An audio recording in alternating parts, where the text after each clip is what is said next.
क्या भगवान तक पहुंचने के लिए बड़े मंत्र, कठिन विधियां और शास्त्रों का ज्ञान जरूरी होता है, या फिर सच्ची भक्ति इतनी सरल होती है कि एक अनपढ़ जंगल में रहने वाला शिकारी भी भगवान का सबसे प्रिय भक्त बन सकता है? दोस्तों, आज हम आपको भगवान शिव के ऐसे अनन्य भक्त की कहानी सुनाने जा रहे हैं जिसने शिवलिंग पर फूल नहीं चढ़ाए, गंगा जल नहीं चढ़ाया, बल्कि भोलेपन में भगवान को मांस अर्पित किया और फिर भी स्वयं भगवान शिव उसके प्रेम से बंध गए। नमस्कार दोस्तों, स्वागत है आपका द यूनिवर्सल योगी में। यह है भगवान शिव के महान भक्त कणप्पा नायनार की अद्भुत और सच्ची कथा, जो हमें सिखाती है कि भगवान को विधि नहीं, भावना प्रिय होती है। प्राचीन समय की बात है। घने जंगलों के बीच एक शिकारी रहता था। उसका नाम था कणप्पा। वह न तो वेद जानता था, न मंत्र, न पूजा की कोई विधि। उसका जीवन शिकार करके गुजरता था। एक दिन वह जंगल में शिकार करने निकला। चलते चलते उसे पेड़ों के बीच एक प्राचीन मंदिर दिखाई दिया। उत्सुकता में वह मंदिर के अंदर गया और वहां स्थापित शिवलिंग को देखकर अचानक उसके हृदय में एक अनजाना प्रेम जाग उठा। वह सोचने लगा, लोग जब भगवान के मंदिर जाते हैं तो कुछ ना कुछ चढ़ाते हैं, लेकिन मुझे पूजा करना तो आता ही नहीं। मेरे पास तो बस अभी शिकार किया हुआ ताजा मांस है। क्या भगवान को यही अर्पित कर दूं? अपने भोले मन से उसने वही मांस शिवलिंग पर चढ़ा दिया और प्रसन्न होकर वापस चला गया। उस मंदिर की देखभाल एक ब्राह्मण करता था जो बहुत दूर रहता था। वह सच्चा शिव भक्त था, लेकिन दूरी के कारण हर दिन मंदिर आना उसके लिए संभव नहीं था। इसलिए वह 15 दिनों में एक बार मंदिर आता, सफाई करता, विधि विधान से पूजा करता और लौट जाता। जब अगली बार ब्राह्मण मंदिर पहुंचा तो शिवलिंग पर मांस देखकर स्तब्ध रह गया। उसने तुरंत उसे हटाया और रोते हुए भगवान से क्षमा मांगने लगा। हे भोलेनाथ, यह अपवित्र कार्य किसने किया? मुझे क्षमा करें प्रभु। उसने मंदिर को शुद्ध किया और वापस चला गया। लेकिन अगले दिन फिर वही हुआ।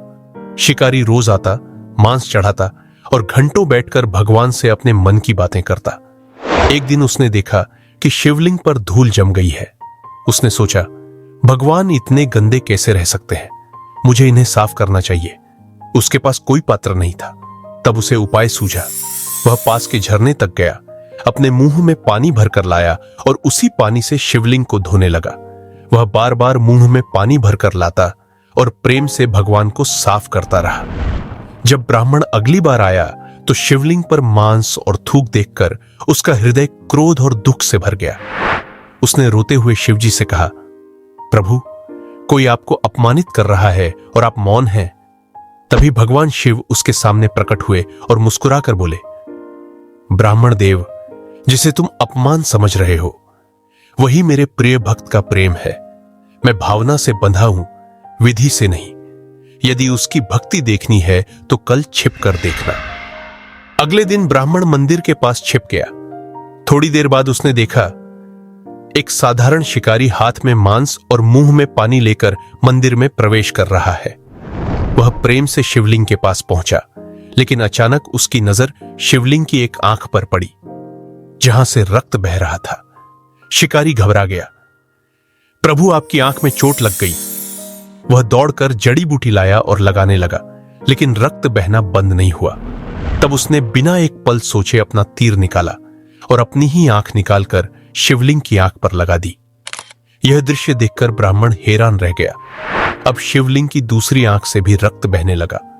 शिकारी ने निश्चय किया कि वह अपनी दूसरी आंख भी भगवान को अर्पित कर देगा। लेकिन आंख निकालने से पहले उसने अपना पैर शिवलिंग पर रख दिया, ताकि अंधा होने के बाद भी उसे पता रहे कि भगवान की आंख कहां है। जैसे ही वह अपनी दूसरी आंख निकालने वाला था, उसी क्षण पूरा मंदिर दिव्य प्रकाश से भर गया। भगवान शिव स्वयं प्रकट हुए और उसका हाथ पकड़ लिया।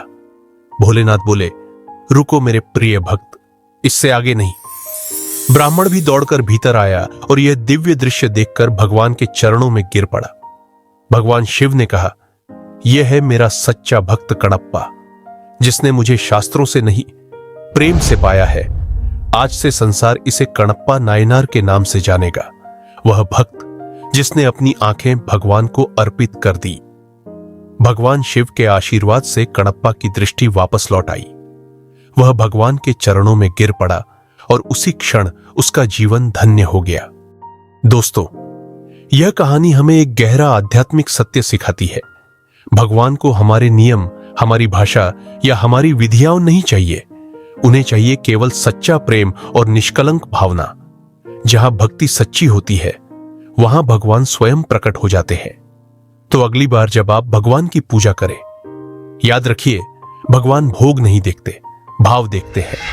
अगर आपको यह कथा प्रेरणादायक लगी हो तो कमेंट में लिखिए हर हर महादेव और जुड़े रहिए द यूनिवर्सल योगी के साथ, जहां हम खोजते हैं धर्म, रहस्य और आत्मा की अनसुनी कहानियां। हर हर महादेव।